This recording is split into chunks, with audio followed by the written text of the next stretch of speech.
crosses the street. When I made the right, when I made the left, there was a cop on me. He goes, bro, the bus driver's complaining. He goes, it's a $1,000 ticket. I have to give you a $200 ticket for parking instead. Is that okay? And I took the ticket, and I was not angry at him. I went to Tai Chi. I did my thing. I didn't mention it. He did his job. This is America. He did his fucking job. You follow what I'm saying to you? A lot of people got pissed off at this guy for pulling me over. He did his fucking job. You know, when I kidnapped that guy, I kidnapped him. I did that. I got 4 years. I got off fucking easy. They should have thrown me in there for 10 fucking years. But people don't really see How much time did you actually do? 18 months, 16 months. That's a long time. But it cost me 2 years of my life. You don't know what your life, how precious. Was it horrible? No, it wasn't horrible. I could do it standing on my head. But the only people that's gangster talk. I could do that time standing on my head. Listen, when you do time, bro, and you do time, guys like you don't. It's just another day in paradise. They're gonna take us to a place where we get the bullshit about jiu-jitsu instead of 2 hours a day, 8 hours a day. You follow me, and you eat and whatever. Your freedom gets lost, which sucks. But it's the people at home. It's not you or whatever. I could do whatever the fuck I get. Bro, my genes are from Cuba, motherfucker. Tell me about. I smoked the weed Castro smoked before he went to the mountains to take over. You understand me? Now, what was a typical day in prison like for you? Like at that 6 months, you're in there 6 months. What's a typical day? Living like a doctor. You liked it. Bro, you got to remember, I went to prison for 4 years. I got sentenced, but guess what I became? I became a stand-up comic. I learned how to do stand-up comedy in prison. On Thursday nights, they used to have movie night. I didn't even know that. Dog, they used to have movie night on Thursday night.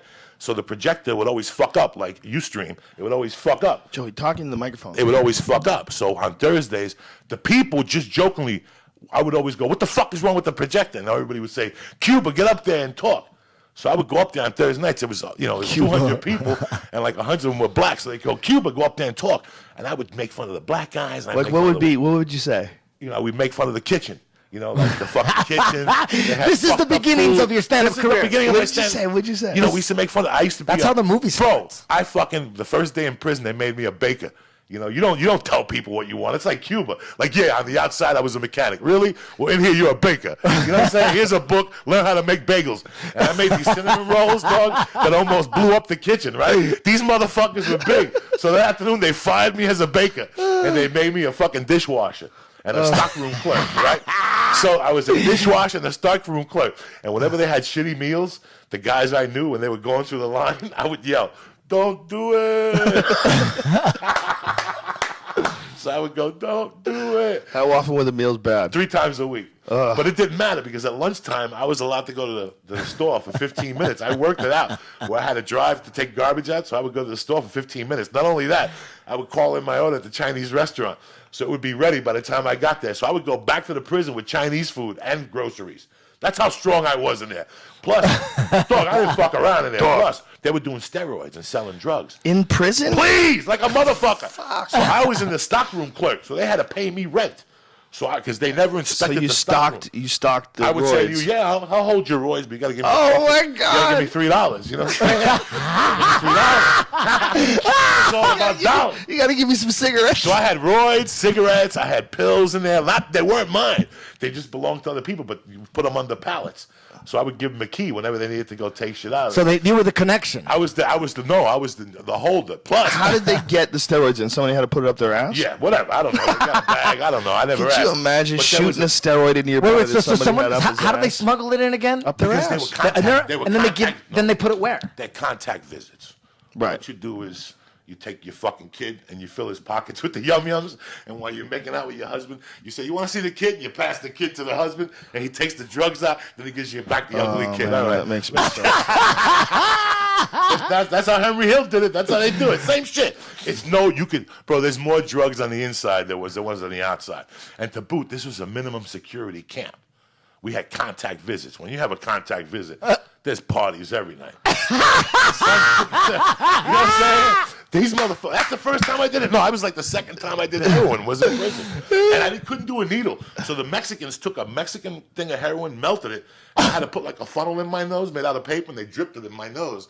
And I got up, I had like candle wick burning out of my nose. What the fuck is this? And they're like, "That's heroin, man. Be cool." I was like this for like a day. And then the white dudes, the bikers, would give me speed. And they would play basketball all fucking night on speed, the bikers. They'd be out there for Hell's Angels, fouling each other and shit. And I'd be out there with him huffing and every week was a new adventure.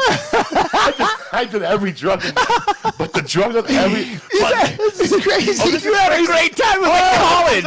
I was out there fucking. I got the. I fucking. That could be, dude. That's a movie. Oh my That's God, the you have no movie. fucking Minimum idea. security prison where everyone's partying and it's just the greatest time ever. And it's like like when you get released, it's like. I want to It's go. like you died. No, then I went to It's the like a halfway funeral. house, which was even You better. gotta talk in the mic. People keep complaining about I the was sound. when I got to the halfway house, it was even better because I started loaning money out to the Invics as a loan shark. The Invics? Yeah, because they want to go out, but if your rent's not paid on Thursday, you're not allowed for the weekend. So the rent would be $65, so I give them $65 for 92. You know what I'm saying? Like I'm gonna give you $65, but you gotta give me 92 tomorrow. And I had 10 guys on that row. Bro, I was a fucking machine in there. The biggest scam I had at the camp, the biggest scam I had was there was an old Italian dude from Brooklyn. He was like a half a mobster, and he had pool cards. And he would only do one card a week. He would make like $30. And I went up to him and I go, bro, you have a problem with these cards. I go, you're giving them to white guys. You're not getting the black population. You're not getting the fucking spics. And he goes, I don't know. They won't talk to me. I said, give me the fucking cards. We're going to go partners. He went from selling one card every Monday to doing 10 with me. Because I had the brothers, I had the Youngs, I had the Puerto Ricans, I had the whites, I had everybody. And it was amazing. That's why I really learned that I could really fucking do this.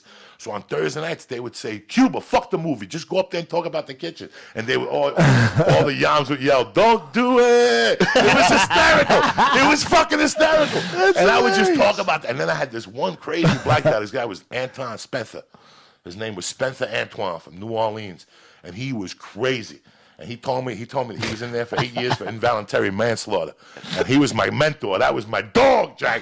He was fucking nuts. And he would tell me about, like one day some guy nailed him $2. And he comes to the kitchen. He goes, did you see that guy? And I go, no, I think he's packing and leaving. This motherfucker went and got a knife.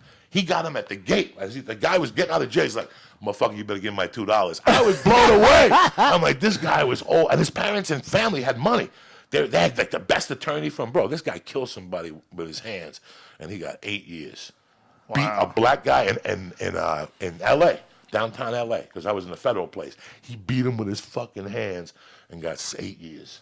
And he did 4 for involuntary manslaughter. He had like $50,000 attorneys, this guy, but he had a knife. He had a gold tooth in his mouth. He was one of those brothers and shit that his eyes would go crazy. Why do you think the gold tooth thing really caught on in the black community? Because it's fucking